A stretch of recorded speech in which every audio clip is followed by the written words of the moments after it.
کیا کرنا چاہیے شب قدر میں؟ یہ بھی اس میں بھی دھوکہ ہو جاتا ہے، اور اس کی وجہ سے ہم شب قدر کی صحیح فضیلت حاصل نہیں کر پاتے۔ بعض اوقات شب قدر کو استعمال کیا جاتا ہے تقریبات میں، شب قدر منائی جا رہی ہے۔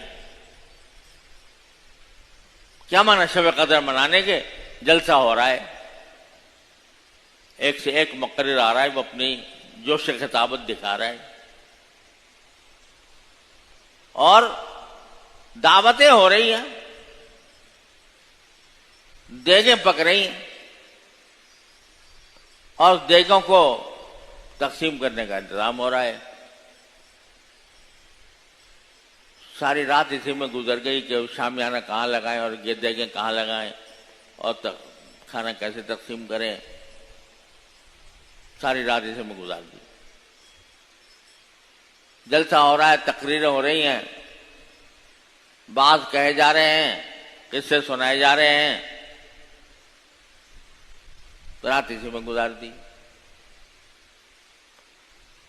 یہ کوئی طریقہ شب قدر منانے کا نہیں ہے۔ کہیں صحابہ حضور اقدس صلی اللہ علیہ وسلم سے، صحابہ کرام سے یہ منقول نہیں ہے کہ کوئی جلسہ کیا گیا ہو، کوئی بات کہا گیا ہو، یا کوئی کھانے پکائے گئے ہوں، ایسا کہیں نہیں۔ اس میں اچھا تو یہ ہے کہ آدمی اپنے گھر میں، اپنے کمرے میں، اپنی خلوت میں، تنہائی میں اللہ تعالیٰ سے کی عبادت کرے، کوئی مجمع نہیں،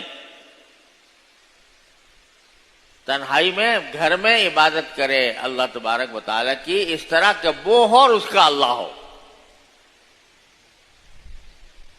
تیسرا کوئی نہ ہو بھی،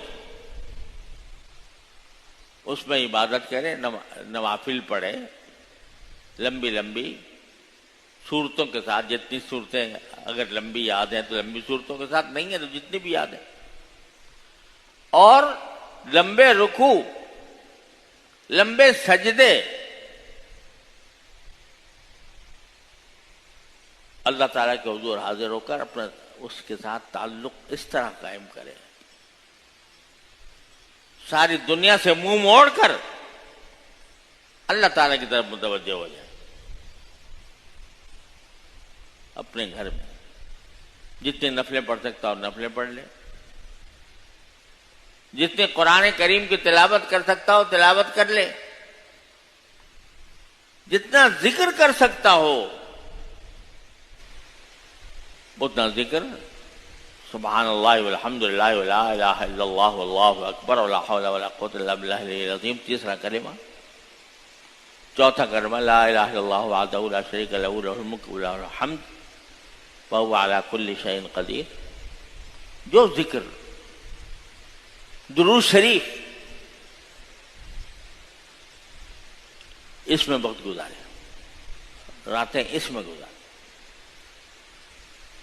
تو اس یہ ہے اصل۔ اور حدیث میں رسول کریم صلی اللہ علیہ وسلم کا ارشاد ہے کہ فرض نماز کے علاوہ،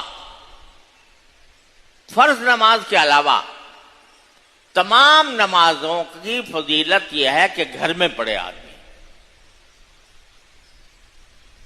فرض نماز تو بے شک مسجد میں ضروری ہے، جماعت کے ساتھ، وہ ایک شعار ہے دین، لیکن جتنی نفلی عبادتیں ہیں ان کے بارے میں افضل یہ ہے، زیادہ ثواب اس میں ہے کہ آدمی اپنے گھر میں کرے۔ البتہ بعض روایتوں سے کتنا پتہ چلتا ہے کہ بعض مرتبہ بعض صحابہ کرام لیلۃ القدر کی تلاش میں دور سے مسجد نبوی آ جایا کرتے تھے۔ کیوں آتے تھے؟ اس لیے کہ دیکھنا چاہتے تھے کہ رسول کریم سرورت عالم صلی اللہ علیہ وسلم اس رات میں کیا کر رہے ہیں. نیز اس لیے آتے تھے تاکہ وہاں ان کو صحیح طریقے سے پتہ نہیں تھا کہ وہاں پر ہم کیا کریں.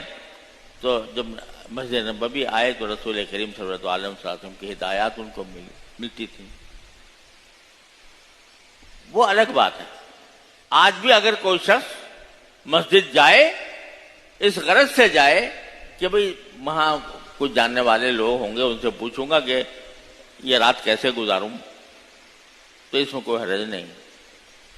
لیکن اصل افضل یہی ہے کہ تنہائی میں ہو, وہ ہو اور اللہ کا اس کا اللہ ہو, بس اس طرح رات گزاری جائے. 3 باتیں میں نے عرض کی. نوافل, رات کے نوافل 8 ہوں تو اچھا ہے, اس سے زیادہ بھی پڑھ سکتے ہیں, 12 ہو جائے. اور اس میں لمبی رکوع, لمبے سجدے. دوسرے ذکر اور صدقہ خیرات. اور چوتھی چیز جو سب سے اہم ہے وہ ہے دعا. دعا مانگے اپنے مقصد کے لیے بھی, دنیا کے کاموں کے لیے بھی, دنیا میں اس کو جو ضرورتیں لاحق ہیں اس کے لیے بھی. یا اللہ میں بے روزگار ہوں, مجھے روزگار دے دے. یا اللہ میرے رزق میں کچھ آدمی پیدا فرما دے. یا اللہ میری تجارت کو کامیاب کر دے. یا اللہ میرے بچوں کو نیک بنا دے. یا اللہ مجھے میں بے اولاد ہوں, اولاد عطا فرما. جتنی حاجتیں ہیں دنیا کی, اور اپنی بھی, اپنے رشتہ داروں کی بھی, اپنے دوست احباب کی بھی, مانگو اللہ سے. اللہ تعالیٰ کا منادی آواز دے رہا ہے کہ آؤ, جو مجھ سے مانگنا ہے مانگو. وہ مانگو. اور بھائی خاص طور پر جس طرح اپنے لیے مانگتا ہے اسی طرح آدمی کو اپنے رشتہ داروں اور احباب کے لیے بھی مانگنا چاہیے, اور اپنے ملک و ملت کے لیے کہ اللہ ہمارے اس ملک کو کسی طرح ٹھکانے لگا دے. اس کا اونٹ کسی کروٹ بیٹھتا نہیں ہے مدتوں سے, تو یہ اونٹ بیٹھ جائے کسی کروٹ جو آپ کی رضا کے مطابق ہو. یہ دعا کرنی چاہیے. پھر عالم اسلام مصائب کا شکار ہے. فلسطین کو دیکھو, بیت المقدس میں کس طرح یہودی ظلم داخل ہو کر ظلم کر رہے ہیں. کشمیر میں دیکھو کیا ہو رہا ہے. اور اب تو کشمیر پر منحصر نہیں, سارے ہندوستان کے اندر مسلمانوں کو تنگ کیا جا رہا ہے.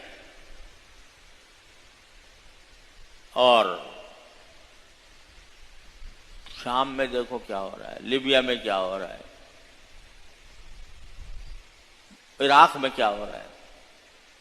سارے عالم اسلام کو تہس نہس کرنے کا منصوبہ ہے, اعوذ باللہ. اور ہم دنیا کی آبادی کا 1/3 ہم ایسے ہو گئے جیسے تنکے پانی میں تنکے بہہ رہے ہیں. کوئی قوت ہماری نہیں رہی, کیونکہ اللہ کی رسی کو چھوڑ رکھا ہے. تو اس کے لیے بھی بھائی دعا مانگ لو کہ اللہ تعالی ہمیں اللہ کی رسی کو مضبوط پکڑنے کی توفیق عطا فرمائے. واعتصموا بحبل اللہ جمیعا ولا تفرقوا, پر عمل کرنے کی توفیق عطا فرمائے. اور یہ سب کچھ ہماری شامت اعمال ہے. کہتے تو ہیں ہم کہ ہم مسلمان ہیں, کلمہ بھی پڑھتے ہیں, لیکن جب ہم بازاروں میں جاتے ہیں تو لوگوں کی کھال کھینچنے کی فکر کرتے ہیں. پھر ہم جلاد بن جاتے ہیں, قذاق بن جاتے ہیں, اور حرام و حلال کی فکر مٹ رہی ہے. جس معاشرے کا کوئی کام رشوت کے بغیر نہ چلتا ہو اسے حق ہے یہ کہنے کا کہ میں مسلمان معاشرہ ہوں.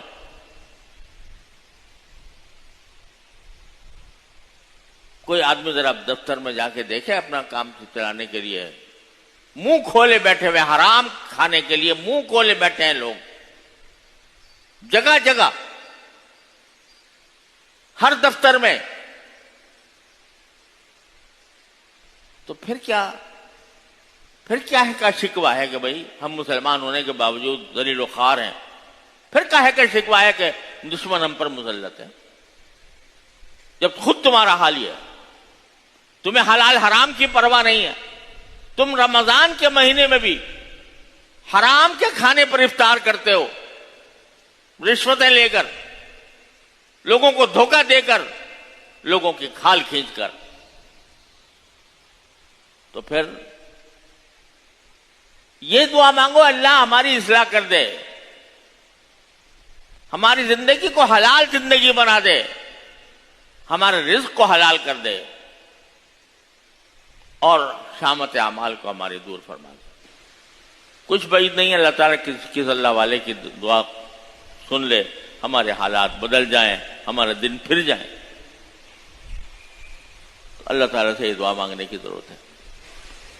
بس بھائی آج کی رات سے انشاءاللہ یہ شروع ہو رہا ہے سلسلہ.